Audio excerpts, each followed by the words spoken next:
The skyline of Manhattan shimmered under the early spring sun as floor-to-ceiling windows on the 50th floor of Novatech International glared with sterile brilliance. Inside that vast glass office, Alexander Reed paced like a storm trapped in a tailored suit. His phone was pressed so hard to his ear it looked fused to his hand. Sweat darkened the collar of his pristine white shirt despite the room's perfect air conditioning. He had built Novatech from the ground up, turning a small AI research lab into one of the city's most envied tech empires. Investors worshipped his instincts. Analysts called him a genius. Yet none of that mattered now. As the clock on the wall clicked past another second he could not afford to waste. "What do you mean he canceled?" Alexander barked into the phone, his voice slicing through the silence. The translation agency's manager stammered on the other end, trying to explain that the official interpreter for today's deal had been in a car accident just hours ago. No replacements could be found on such short notice, not for something of this magnitude. "This is a $300 million merger," Alexander hissed. "The Chinese delegation is downstairs right now in the lobby. We have 15 minutes to bring them up. If we fail to close this, we lose everything, months of negotiation gone. Do you understand that?" He cut the line before the manager could respond. Rebecca Clara Morgan, his vice president, and for the last 2 years, his discreet lover hovered near the wall, tablet in hand, pretending to check last-minute numbers. Her dark eyes flicked up, cool and composed, but beneath the surface her mind was racing. She loved moments like this, moments where power cracked just enough for her to slide deeper into it. Alexander slammed his palm on the edge of his mahogany desk, sending a stack of neatly arranged documents spilling onto the floor. "Find me another translator now," he ordered. His voice thundered, but underneath it ran a thin tremor. He hated that tremor more than any rival in this city. Rebecca gave him a polished smile. "I am trying, darling. But no one picks up a job like this in 15 minutes. Not for this level of technical negotiation. They will never accept a phone app or half-baked stand-in. You know their protocols. If you want my opinion, I don't want your opinion," Alexander snapped. The entire floor seemed to shrink around him. The hallway behind his office door was empty except for the muted hum of the elevator bank. Beyond the glass walls, the city moved on unbothered by the storm about to hit Novatech's top floor. Near the door, half hidden behind a half-open storage cabinet, someone stood frozen. Emily Tran had come to wipe the glass conference table just like she did every Thursday morning before class. She wore an old gray hoodie over her thin summer dress and cheap sneakers that squeaked every time she stepped on the polished marble floors. A battered canvas backpack sat near her feet, half open, revealing textbooks covered in sticky notes. She should have moved, should have slipped away like she always did, invisible, quiet, the girl who smelled faintly of cheap detergent and library dust. But the words $300 million merger rooted her to the spot. She had been cleaning this floor for nearly 2 years to pay her tuition and her mother's medicine. In between wiping windows, she had listened to whispered deals, backroom promises, the way power changed hands in glass corridors where no one saw her standing behind a cleaning cart. Now she heard it, the panic in his voice, the cold edge in Clara's tone, the weight of an empire tipping on a single missing piece, and Emily knew that piece because she had lived it, studied it, breathed it back when she was still the bright scholarship girl on every professor's list. Without thinking, Emily stepped forward, letting the light hit her face. Alexander's eyes snapped to her. For a second he looked past her like she was a misplaced lamp. Then their eyes locked. "Sir," she said, her voice calm but her heart hammering like it would crack her ribs. "I speak Mandarin and Cantonese, and enough Taiwanese to get through most questions they might throw at you." Rebecca let out a laugh, sharp and high like glass shattering. "What did you say?" Her disbelief was louder than any insult. Emily swallowed, forcing her hands to stay steady on the handle of her cleaning cloth. "I can translate for you. I am fluent. I studied linguistics and computational language models at NYU before I—" Rebecca cut her off, waving a dismissive hand. "You—" She turned to Alexander, eyes wide with mock pity. "This is your solution. A janitor pretending to be an interpreter for a $300 million signing. You must be kidding." Alexander did not answer her. He stepped closer to Emily, studying her like a puzzle. His gaze traced her worn sleeves, the calluses on her fingers, the tired defiance in her dark eyes. "You really speak Mandarin?" he asked. Voice lowered, the desperation buried under control. Emily nodded. "Try me. Ask me anything." Rebecca scoffed, but Alexander ignored her. He asked something simple first. "What would you say to greet the delegation?" Emily straightened her back, lifting her chin. She spoke perfect Mandarin. Her tone polished the formal greeting, precise enough to earn a nod from any old professor who once called her his prodigy. Alexander exhaled slowly. For the first time all morning, his eyes steadied. Rebecca bristled her nails, tapping on the edge of the tablet she still held like a weapon. Alexander turned to her. "Find her something presentable. We have 10 minutes. We have 10. Rebecca's mask cracked. Her mouth opened, but no words came. She caught Emily's gaze for one searing second, and what Emily saw, there was not doubt, but something colder. Fear mixed with envy. Then the woman turned sharply, stalking toward the hallway to find something more suitable than an old hoodie for a girl about to stand between Novatech and ruin. Emily stood in that hush of tense air, feeling the storm shift. In 10 minutes she would walk into a room where she did not belong, wearing someone else's borrowed jacket, carrying nothing but her mind and her voice. And for the first time in 2 years, she realized maybe she had never been invisible at all. 10 minutes later, the atmosphere inside the Novatech top floor felt like a sealed glass cage about to crack. Emily stood in a borrowed blazer 2 sizes too big. The sleeves rolled to her elbows, and a plain white blouse that still smelled faintly of the receptionist's floral perfume. Her hair was pulled back into a low knot, not perfect, but neat enough. She held a single slim notepad and an old pen she found in her backpack, because she refused to stand in that conference room empty-handed. Rebecca watched her like a hawk as they waited near the grand glass doors that led into the executive boardroom. Every so often, Rebecca's eyes flicked from Emily's scuffed shoes to her too thin shoulders, with a look that hovered between disdain and something darker.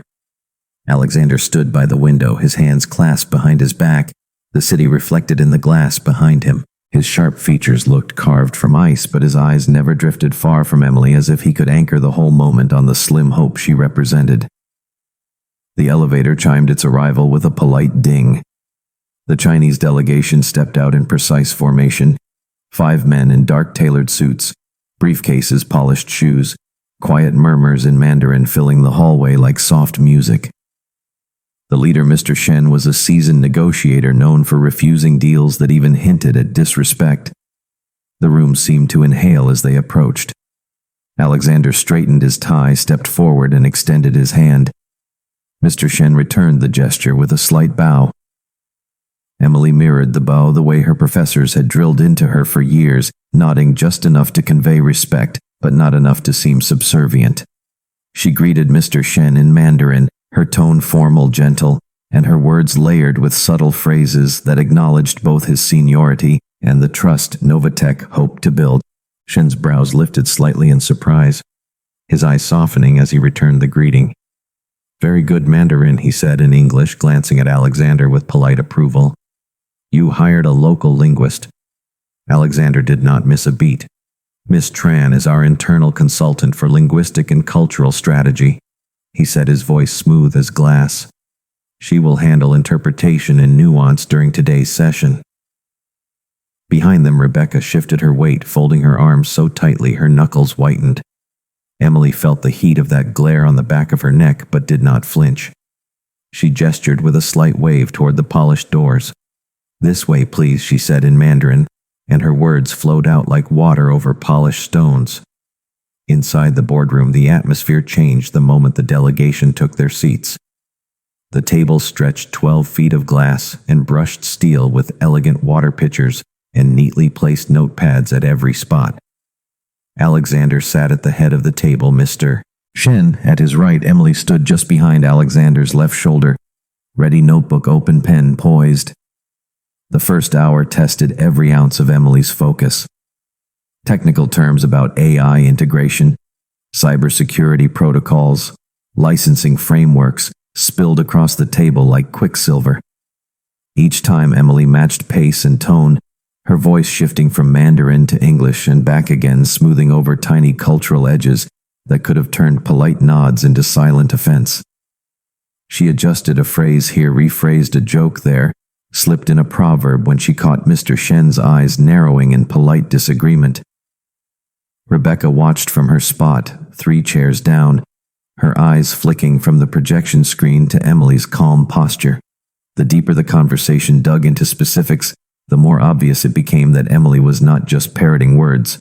She explained terms, adjusted context, suggested clarifications when she sensed a misunderstanding before it could take root. At one point, Mr. Shen leaned back in his chair, folded his hands, and asked a question directly in Mandarin about Novatech's projected AI training dataset size. Alexander started to respond, but Emily gently touched his elbow. She stepped forward just half a step and replied in Mandarin, her tone respectful, but carrying the gentle weight of someone who knew exactly what she was talking about. She outlined the projected training parameters. The algorithm's learning loop explained how cross-platform integration would ensure data privacy under both US and Chinese compliance standards. When she paused, the entire room sat in a hush that felt like fragile crystal balanced on her next breath. Mr. Shen's lips curved into a rare, approving smile. "Miss Tran, you studied this technology deeply." "Yes." Emily kept her voice level. "I have studied it since I was 17, she said. "It was the reason I chose my major before I had to pause my studies." Pause, not drop out. The distinction was quiet but sharp enough that Rebecca's fingers twitched where they gripped her pen. When the conversation paused for a tea break, Alexander leaned slightly toward Emily, his voice low enough for only her to hear. "You are remarkable," he murmured. His tone held none of the guarded distance he used with everyone else.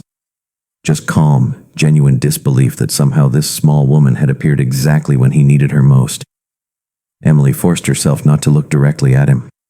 If she did, she might lose the tiny bubble she had built around herself, the invisible wall that kept her heart steady while her mind danced across languages and corporate minefields. Rebecca, however, did not stay quiet.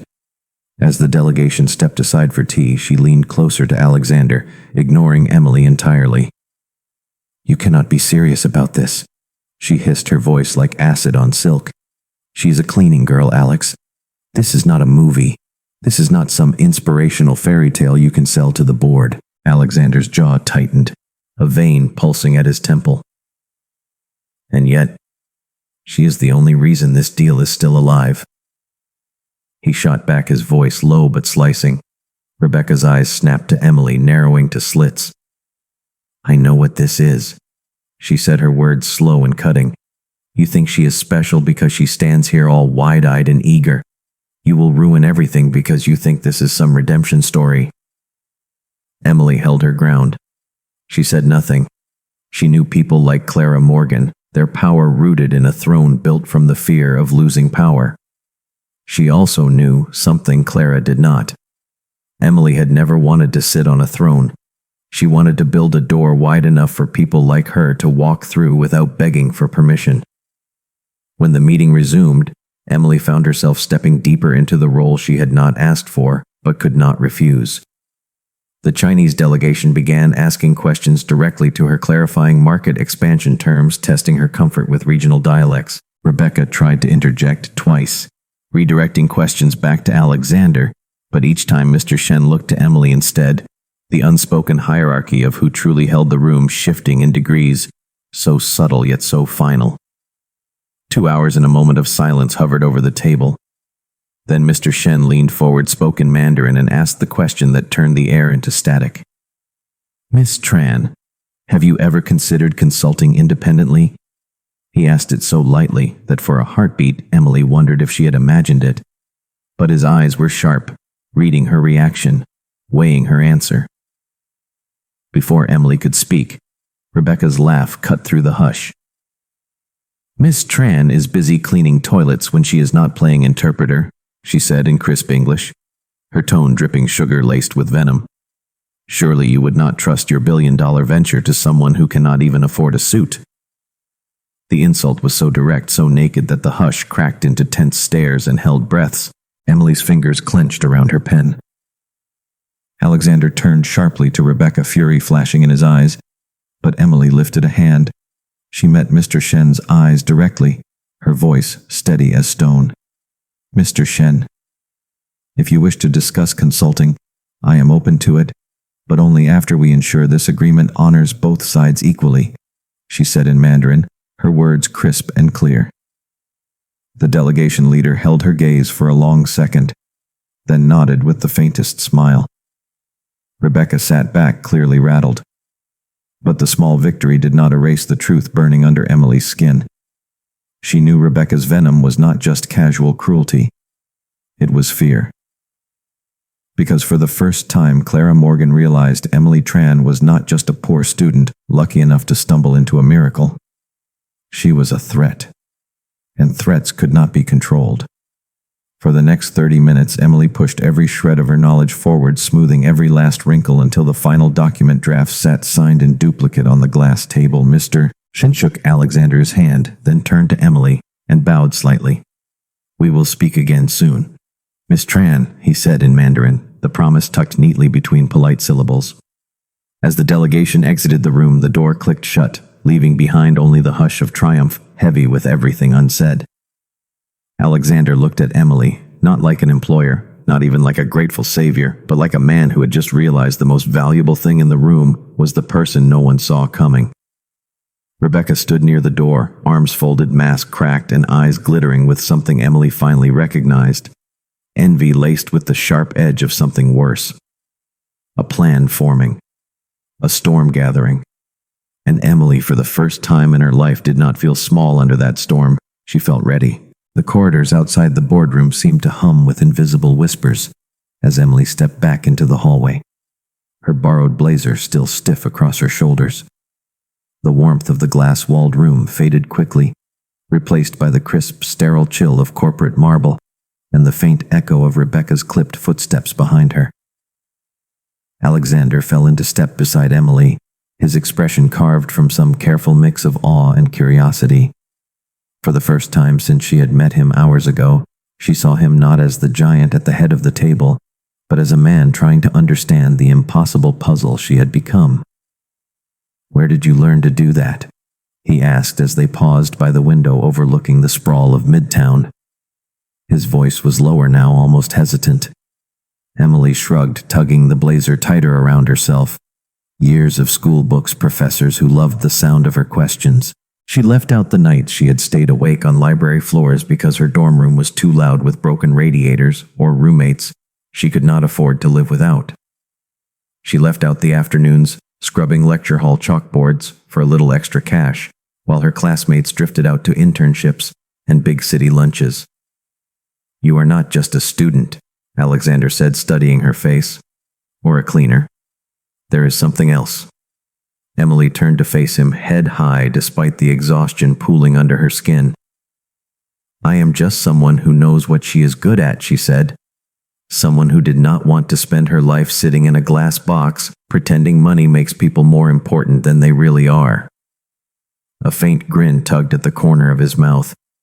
"I think you just saved my entire company with a notepad and a borrowed blazer." Behind them, the soft tap of expensive heels broke the fragile bubble of calm. Rebecca stepped closer, her face smoothed back into its executive mask, but her eyes were hard, unblinking. "We need to talk, Alex," she said, ignoring Emily entirely. "Now." Emily stepped back instinctively, ready to slip away, but Alexander lifted one hand, gently halting her without touching her. "Stay," he said quietly, his eyes never leaving Rebecca's. "You should hear this too." Rebecca's lips twitched like she had swallowed something bitter. She drew in a sharp breath, turned to Emily, and her words came out too calm, too smooth. "Congratulations, you did the impossible. But let's not pretend you belong here.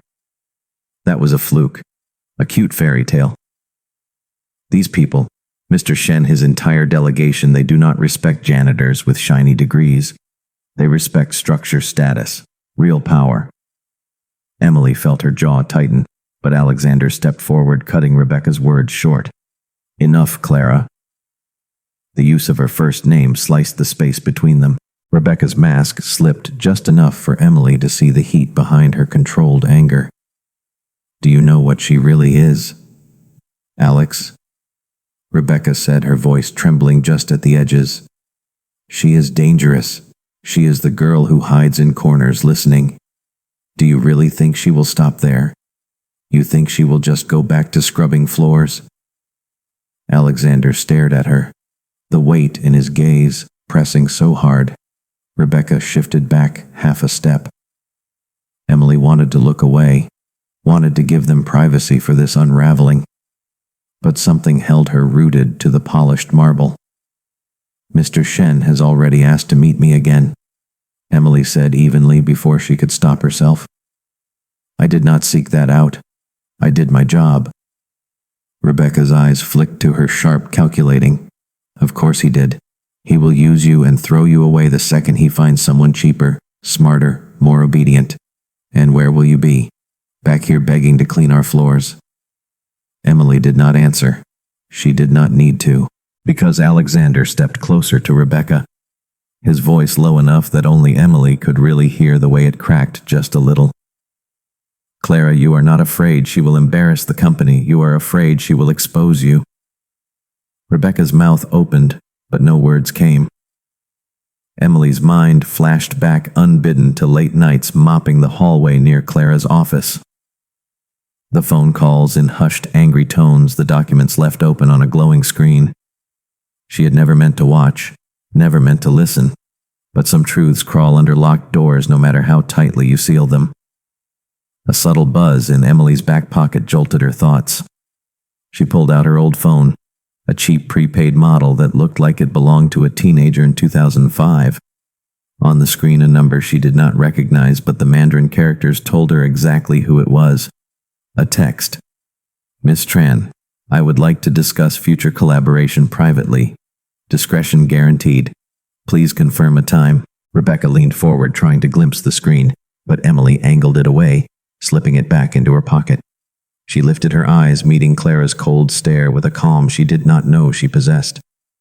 You cannot control everyone, Emily said softly. Some people do not stay invisible forever.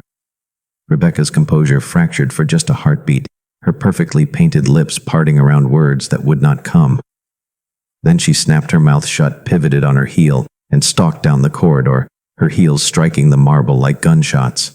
Silence pooled in her wake. Alexander exhaled slowly, turning to Emily, his eyes bright with something fierce and raw. You know you do not have to do this, he said quietly. They will come after you if you accept that offer. Emily looked past him to the city pressed against the glass, all glitter and promise, and impossible heights. For a moment she saw her mother's face, the late nights, the worry lines, the quiet pride when Emily came home tired but unbroken. Maybe I do have to, she said. Maybe it is time. Alexander laughed, once soft amazed, shaking his head. You are something else, Emily Tran. The next day, at a quiet corner cafe in Chinatown, Emily sat across from Mr. Shen and his second-in-command. They spoke in Mandarin for hours, drifting between polite small talk and pointed questions. Mr. Shen made no promises, he did not need to. The way he spoke, the way he leaned in when she talked about market strategies and cultural alignment, told her everything she needed to know. When the meeting ended, Mr. Shen pressed a simple embossed card into her palm. His voice was calm, respectful. You do not belong behind anyone, he said. The world is waiting, Miss Tran. As she stepped out onto the street, the spring wind whipped past her thin coat. She felt the weight of the city shift ever so slightly around her. She did not look back. Not at the glass towers, not at the small cafe, or the men inside. She only looked forward, her old phone vibrating again in her pocket, with a message she knew would be from Alexander. Thank you, it read. And when you come back as you really are. Emily smiled. For the first time in a long time, it felt like enough. A week after the deal was signed and the delegation returned to Beijing, the atmosphere at Novatech shifted like a restless tide. Whispers floated through glass hallways about the young cleaning girl who spoke Mandarin better than half the city's professionals, about how she had stepped into a boardroom and saved $300 million with nothing but her mind. Some called it luck. Some called it a scandal waiting to happen. And some, the ones who watched closer, understood it was neither. Inside the private office on the 50th floor, Clara Morgan sat behind her desk, her fingers drumming on the polished oak in sharp, uneven beats. The city sprawled out behind her, but she did not see it. Her eyes stayed pinned on the folder spread open in front of her. Emails, printouts, company memos, all the threads she had pulled for months to shape Novatech's trajectory to secure her own seat at the top when Alexander finally made it official. The next CEO's wife, they whispered at the country clubs and charity galas. The power behind the man. And now a nobody from nowhere, a poor student with borrowed blazers and a neat, quiet voice, was pulling that future out from under her feet. Clara could feel it slipping like sand she could not clutch tight enough. She hated how much it made her stomach twist with fear. When her private phone buzzed, she did not recognize the number. She answered anyway, her voice sharp with forced calm. "Who is this?" a polite, accented Mandarin voice answered. "Miss Morgan, this is Mr. Shen's office. We are confirming that Miss Tran will be our lead consultant for the North America expansion project. We would like to ensure her continued position here aligns with your executive leadership before we proceed further." Clara's throat tightened. Her eyes darted to her door, half expecting Alexander to appear in the frame. He was not there yet. She pressed her palm to her chest, forcing her tone smooth. "Of course," she lied sweetly. "Miss Tran has our full support." The call ended, leaving only her reflection staring back at her from the black screen of her phone. Clara's lip curled. Support was just another word for tolerating a threat until you could remove it cleanly. She reached for her hidden drawer, unlocked it with a small brass key, and slid out the file she had kept secret for months. A single slip of paper tucked in the back corner of Emily Tran's original campus employment file. A minor violation: unpaid tuition, a dropped scholarship acceptance due to misrepresented income brackets. Harmless then. Powerful now. In the corridor outside, Alexander stood by the tall windows, arms folded, the city lights reflecting off the polished glass behind him. He could feel Clara's unease like static in the air, but he did not turn to look at her office. Instead, he stared down at his phone, the text conversation from Emily still open. "Thank you for standing up for me. You did that yourself. I did not do it alone." "When are you coming back?" "When it makes sense." "It makes sense now." He typed the last line but did not send it. Not yet. He knew the board would tear apart the idea of giving an uncredentialed student a senior consultancy role. They would dig up every past mistake, every gap in her record, every unpaid semester, unless he found a way to protect her first. When he pushed open Clara's door, she was already standing, her expression carefully composed, the folder turned face down. "We need to talk," she said crisply, gesturing to the seat across from her desk. He ignored the chair, staying upright, arms crossed. "About what, Clara?" he asked evenly. "About her." Clara said the words with cold precision. "About how you think bringing her back here makes you look noble. How you think she will save you again next time the walls close in." She leaned forward, voice dropping. "She will not, Alexander. She will expose us. She will take your pity and twist it into power you cannot control." Alexander's jaw tightened. His eyes flicked to the folder. "What is that leverage?" Clara said softly. "Insurance. In case you forget where your loyalty should lie." He stepped forward, then a single smooth movement that made Clara's breath hitch. He lifted the folder, flipped it open, and scanned the page inside. When he looked back at her, his expression was so calm, it terrified her more than if he had shouted. "You are threatening her with this?" he asked softly. "A note about a scholarship and an unpaid semester." Clara stood, her voice trembling. "I am protecting us, Alex. She is a parasite. She will drain you dry." "No." Alexander said the word like a judge's gavel striking marble. "You are the parasite, Clara." Before she could respond, his phone buzzed again. This time a new message from an unknown number. A photo. Clara frozen mid-phone call months ago, documents spread across her desk. Contracts she had quietly leaked to a rival. Emily's quiet eyes behind the glass reflection had caught it all. You leaked our data, Alexander said flatly. You sabotaged the deal before Emily ever stepped in. Clara's mouth opened, but no defense came. She stumbled back a step, her composure unraveling like cheap silk. You did this, Alexander said, not her, and you tried to bury her under it. He turned and walked out, leaving Clara standing in the shards of her own schemes. She did not follow. She knew better than to try. In the hall, Alexander typed 3 words and hit send. Come home now. Emily was waiting in the library on campus when she read the message. She closed her laptop carefully, slipping the printed copy of Mr. Shen's offer letter back into her battered folder. She knew this moment would come, the moment when hiding made no sense anymore. When she arrived at Novatech's lobby, the receptionist's eyes widened, but no one stopped her. She stepped into the private elevator, rode it in silence to the top floor, and stepped out into the quiet hush of the executive corridor. Alexander was waiting for her by the window, his posture as rigid as ever, but his eyes warm with a gratitude she could feel across the marble floor. You should not have come back so soon, Emily said quietly. They will eat you alive for this. He shook his head. Let them try. When Clara stormed out of her office minutes later, her face pale with fury, she stopped dead at the sight of Emily standing next to him. The sight hit her like an insult she could not speak around. Get out, Clara Alexander said, his voice calm. I want your resignation in an hour. And before you call the lawyers, understand this, I have everything. Your leaks, your side deals. I have enough to bury you for good. Clara's voice broke on a whisper.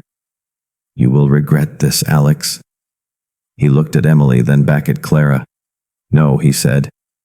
I will not. Security escorted Clara from the floor, her heels scraping on the marble like the last desperate echo of her power.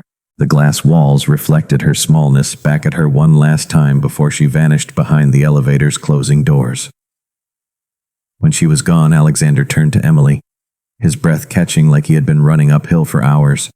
He did not touch her, not yet, but the way his eyes lingered on her face said everything the boardroom had never allowed them to admit. You did not have to fight for me, she said softly. He smiled faintly. Maybe I was fighting for myself too. In the hush that followed, the city outside felt smaller than the room they stood in side by side. No glass between them, no titles, no fear. Just 2 people who understood exactly what it meant to stand alone in a room full of sharks and refuse to bleed.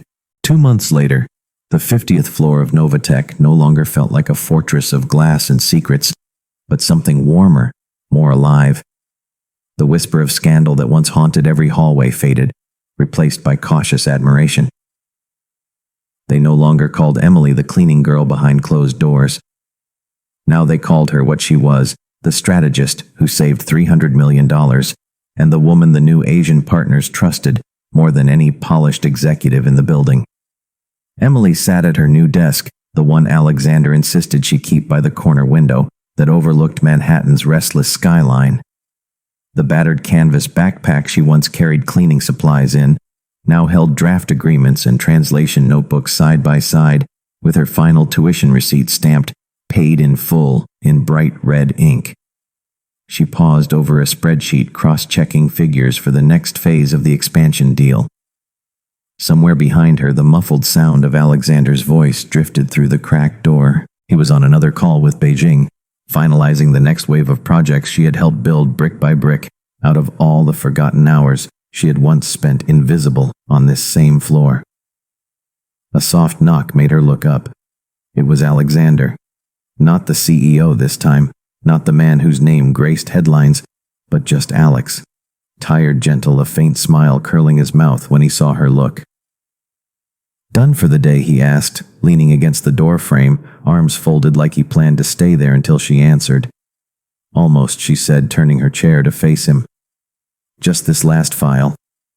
He stepped closer and set a small takeaway coffee on her desk, the lid already half open just the way she liked it.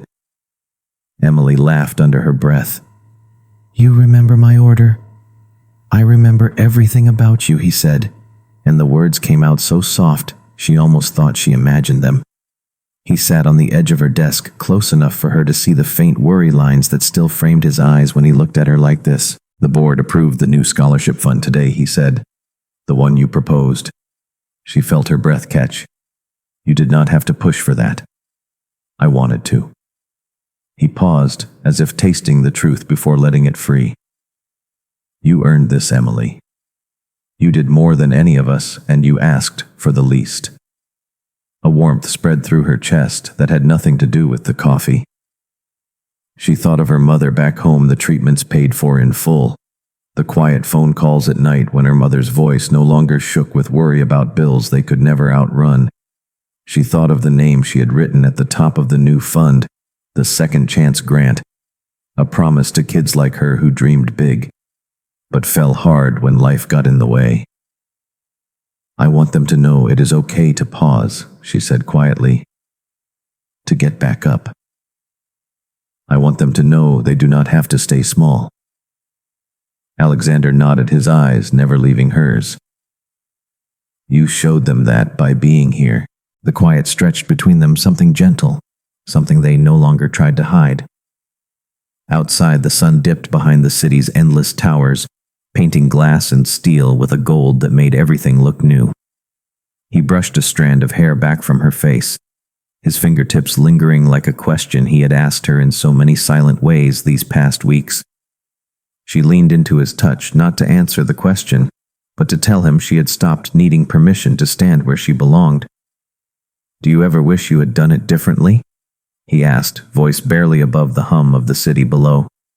"If you had not taken that cleaning job, if you had not stayed hidden so long," Emily smiled. "No," she said without hesitation.